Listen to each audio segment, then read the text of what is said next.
enquanto agente da sociedade para o equilíbrio monetário. Se nós passamos 30 anos de inflação elevada, tem um culpado chamado Banco Central. Mas junto com ele também tem um outro culpado que não deixou de tomar as providências necessárias para esse equilíbrio. A independência do Banco Central é hoje um tema diariamente objeto de artigos em jornais, objeto de comentários, objeto de pronunciamentos políticos, e está na berlinda para ser discutido, tanto internamente no Banco Central, como com toda a sociedade, porque é a sociedade que vai ter que dizer qual o Banco Central que ela quer. Se ela quer um Banco Central independente, se ela quer um Banco Central dependente, se quer um Banco Central autônomo, se quer um Banco Central com diretoria fixa ou com diretoria móvel, demitida ad nutum ou não, é a sociedade quem vai ter que dizer. E não um pequeno grupo de pessoas no governo. Esse debate é necessário. E é nessa intenção que o Banco Central tem se disposto e tem agradecido muito esses convites formulados pelas instituições de nível superior, que formam a inteligência maior desta nação. E principalmente nos jovens, que sempre vão trazer ideias novas. No jovem que não está apegado a tradições antigas, a conceitos antiquados, mas que tem e busca ideias novas, esse tem que apresentar o seu ideário, a sua posição diante desse problema nacional. É preciso nós discutirmos isso, é preciso nós nos inteirarmos desse aspecto. Por isso também nós viemos aqui com esse propósito de colocar o microfone disponível, para discutir, para dialogar, para esclarecer como funciona um sistema financeiro e como funciona o Banco Central. Tenho certeza que vocês têm várias indagações a fazer e a partir desse momento, professor, eu coloco à disposição de toda a plateia e também da mesa para tentarmos conversar, não responder, mas tentarmos conversar sobre o sistema financeiro nacional. A primeira pergunta é do professor Vinha. Professor Gilson, quanto de dinheiro o Banco Central já injetou no sistema financeiro? De onde saiu esse dinheiro? E por que esse dinheiro não estava anteriormente aplicado na economia do país? Excelente pergunta, professor Vinhas. Quando se tomou a decisão de se instalar no país o Plano Real, que nada mais é do que uma troca de moeda, que até hoje não se fez nada em termos de plano, a não ser trocar a moeda. Essa troca de moeda trouxe como uma consequência a baixa da inflação. E os bancos tinham ganhos inflacionários enormes em função desse floating que conseguiam no sistema financeiro. Só para você ter uma ideia, eu tenho aqui o dado de um trabalho feito por um colega de Salvador.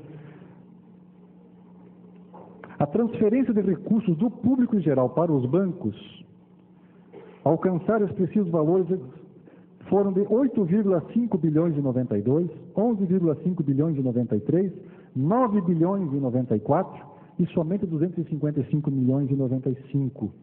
Quer dizer, os bancos tiveram uma queda de rentabilidade muito grande e causou um furor no sistema financeiro. E o governo se viu na obrigação de criar, então, um plano de reestruturação do sistema financeiro que envolve, inclusive, o financiamento de fusões dentro do sistema financeiro. Isso já custou ao Banco Central, vamos dizer assim, vamos, num primeiro momento, debitar isso ao Banco Central, em torno de 13 bilhões de reais. Da onde saiu esse dinheiro? Ao contrário do que muitos políticos aventam e do que muitos repórteres gostam de noticiar, esse dinheiro não saiu dos cofres públicos. Esse dinheiro saiu de uma conta chamada reserva monetária. Você sabe que todo o dinheiro que é depositado numa instituição financeira, em depósito à vista ou depósito a prazo, não fica na instituição financeira. Uma grande parte dele, por exemplo, dos depósitos à vista, 82% dos depósitos à vista são recolhidos ao Banco Central, através de depósitos compulsórios. Esses depósitos compulsórios formam uma reserva monetária. Essa reserva monetária tem como finalidade principal atender os desequilíbrios de liquidez das instituições financeiras. Essas reservas monetárias chegaram a atingir, no final de 94, 47 bilhões de reais. Hoje já é bem menor, em função dos saques havidos pelo próprio sistema financeiro. Então, o dinheiro que o Banco Central colocou no PROER para a reestruturação do Banco Nacional na aquisição do Unibanco, do Bandeirantes na aquisição do Banorte e tantas outras fusões que houveram por aí, saiu da reserva monetária. Por que esse dinheiro não estava na economia? Porque ele saiu da economia justamente para enxugar a economia, porque havia excesso de moeda em circulação. Então precisava manter esse dinheiro fora de circulação. E esse é o objetivo maior do depósito compulsório, enxugando a liquidez da economia. Não saiu nenhum dinheiro, ou pelo menos não saiu nesse valor, o dinheiro de cofres públicos. Então a acusação que se faz de que o governo tirou de verbas da educação, tirou verbas da saúde, como aliás o próprio ministro Jatene disse ontem ainda, que se tem dinheiro para os bancos, tem que ter dinheiro para a saúde. Óbvio que tem. Mas esse dinheiro dos bancos não saiu da saúde. Nenhuma criança está passando fome porque o dinheiro foi dado para os bancos. Está passando fome porque existe um desequilíbrio social, que nós temos que resolver também. Nós gostaríamos que alunos interessados no setor financeiro da atualidade possam usar o microfone. Enquanto isso, o professor Brito quer lançar também uma pergunta ao Dr. Gilson. Se alguém estiver interessado, pode até chegar aqui à frente, o microfone fica à disposição, ou se não quiser fazer pergunta também, pode mandar com papel, nós fazemos. Boa noite. Eu gostaria de saber qual a diferença entre os planos anteriores e o plano real. Por que parece, aparentemente, o plano real deu certo, a inflação está contida, e nos anteriores pareceu só um câmbio de nome da moeda, né? E outra perguntinha também, que tem gente que não sabe, eu não sei, sou muito leigo no assunto. Por que o dólar é tomado como valor referencial no mundo inteiro? Uhum. Por que o dólar e não a libra esterlina, por exemplo? Ok, muito obrigado. Duas perguntas interessantes. Por que o plano real deu certo e o plano cruzado não deu? Na época que se lançou o plano cruzado, em fevereiro de 86, o país tinha tudo para dar certo. E o que se fez, na verdade, também foi uma troca de moeda, né? Simplesmente cortou-se os zeros e se fez. Por que aquele não deu certo e esse deu? As duas perguntas estão relacionadas. Ambas as perguntas envolvem a palavra credibilidade. O plano cruzado não deu certo porque o governo perdeu a credibilidade.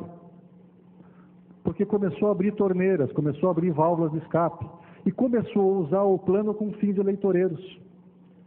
Não quis ajustar a economia porque senão ia ter inflação e poderia não haver eleição do interesse do governo naquele ano de 86. Lembre-se que a carne não existia, tinha lá a caça aos bois e tudo mais, né? Ministro caçando boi no pasto, umas coisas assim absurdas. No plano real, não. No plano real, procurou-se fazer o quê? Usar eleitoreiramente também. E hoje temos um presidente que foi eleito graças ao plano real. Fernando Henrique Cardoso foi eleito graças ao plano real. Tem seus méritos, é claro, mas o plano real foi decisivo na eleição do Fernando Henrique Cardoso. Mas, além disso, houve uma visão de longo prazo. Já que o presidente foi eleito em cima da plataforma do plano real, Era necessário manter esse plano. E esse plano, então, deu certo, porque teve credibilidade. O governo tentou, pelo menos, ser o máximo possível coerente com o que tinha sido proposto no início do plano. Manter a inflação baixa, acabar com a correção monetária, que era o grande câncer que o seu próprio criador, um dos seus mentores, o professor Eugênio Goudin, já nos seus 93 anos antes de morrer, dizia que se ele tinha alguma coisa a se arrepender na vida, era de ter ajudado a criar a correção monetária. E ele pedia perdão a Deus e esperava ir para o céu apesar disso. Por quê? Porque a correção monetária era um alimento da inflação. Nós vivíamos em função da correção monetária. O nosso salário que tinha que ser corrigido pela correção monetária, a nossa poupança, a correção monetária, tudo, as nossas prestações, tudo era correção monetária. O real veio acabar com isso. Diz, olha, acaba a correção monetária. Não tem mais índice que vai corrigir mais nada. As coisas vão variar de acordo com as necessidades da economia, de oferta e procura. E vamos ajustar a economia a todo momento. Mesmo que isso doa. Mesmo que isso possa doer.